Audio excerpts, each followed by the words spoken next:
Moose's Garage, everyone. Uh, I found a Holley, a 750 vacuum secondaries that I built a couple of years back, and then did some trading with my buddy Donnie. And now Donnie went to a bigger carburetor, and I did some trading back, and I got it back. But I'm going to put some new bowl gaskets in it, clean it up, check the jets, and open it up a little bit, and put some new needles and seats in it, just to freshen it up, to put it on the old Nova wagon and take the Elderbrock off. Uh, I think the Holley will run a little bit better and give me a little bit more power.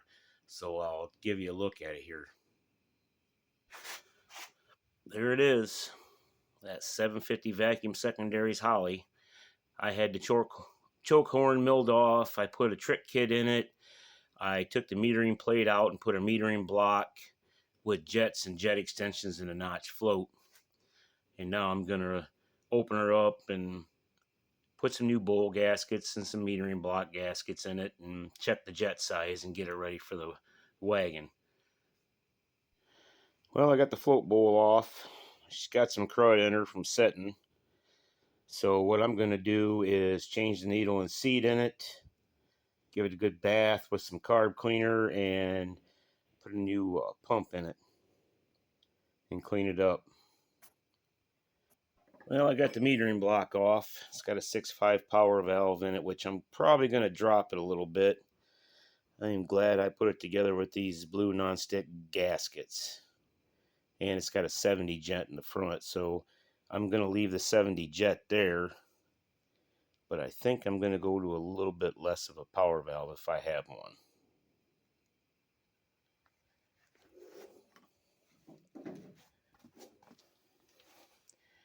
She's pretty clean on the inside, just a little bit of junk in the float bowls. She's dirty, but I think she's going to make a good carburetor for this wagon. Well, after getting the secondary bowl off, she's got quite a bit of junk in her. But I do have the jet extensions I put in there and the notch float. But a couple of pins come off of the metering block, so I'm going to have to look for a metering block for this, a secondary metering block. So that means I'll be making a call to Summit tonight to get a secondary metering block, because I do not believe I have one of them laying around. Alright guys, so this hole right here, the pin broke off in that hole, and that one right there. I had knocked it down flush, started with a 16th drill bit, and just centered them and made sure, and it came right out. It cleaned out. But metering block is toast. It's junk. It's busted. It's gunked up. The pins broke off. So I'll be calling Summit tonight and getting a pin or a secondary metering block for this, so I can get this done. See, it's Wednesday night. I might have it by Friday if they've got it in stock.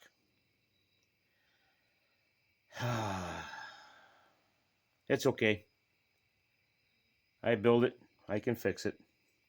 I'll keep my jet extensions and clean them, and what I have in there for jets. 73s, I think. If I can get it to focus. Focus. Can't. Yeah, I got 73. So I had 70s in the front and 73s in the back. I might go 70s and 72s on this car, or 68s and 70s. But I'm thinking 70s and 72s. And I'll put the 31 squirter back in it. So right now, I'm kind of at a standstill. So I've got to go look through Summit's catalog and find a secondary metering block. Alright guys, after going a quick look on Summit, I've got the metering conversion block ordered. So that will be here hopefully by Friday. And I'm going to rebuild this carburetor. And that's going to go on the Nova wagon. Gotta love projects. But that's how it goes. Just taking something old and making it new. That's the story of hot rodding. I want a quick update. The guy that was going to trade me the 4-speed for the 3-speed backed out. So for right now, until I can find a shifter, I'm going to put the 3-speed with the Hurst Indy shifter in it for right now. It's not a big deal to change it. Later on, when I find a 4-speed shifter, I've got to call Holley and see if I can find the right shifting arm kit to hook up the shifter that was recommended for the car. So another setback, but I'll have a stick in it. It'd be a 3-speed. And I got my paint today. I will be bringing that and showing you the colors that I picked out for the wagon.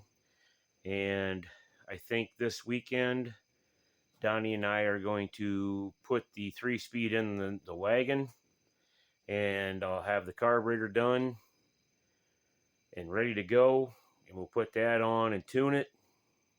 And I think we can start the body work. So, plus I think Donnie got his spacers made for his shocks. So we're going to do some testing with his Camaro this weekend. And maybe if I can get the Nova out, if it's not raining, we're going to test the Nova too. We're going to work on the launch on the street and see what we come up with. I believe that Donnie's shocks were too short. So we made some 2-inch spacers to space the shocks out. And that should help the lift and the plant of the tires on his Camaro. So I know it's not a very long video, guys. But when you run into setbacks with the carburetor like I did, I got to get parts. Figured out that the 4-speed can't go in the car until I get the shifter, so I'm going to use the 3-speed for right now. It's not a big deal to change it. It's just some labor and some time. So until next time, guys, build what you want. Have fun with it. Don't let anybody else tell you what to build. And until next time, I'll see you on Moose's Garage.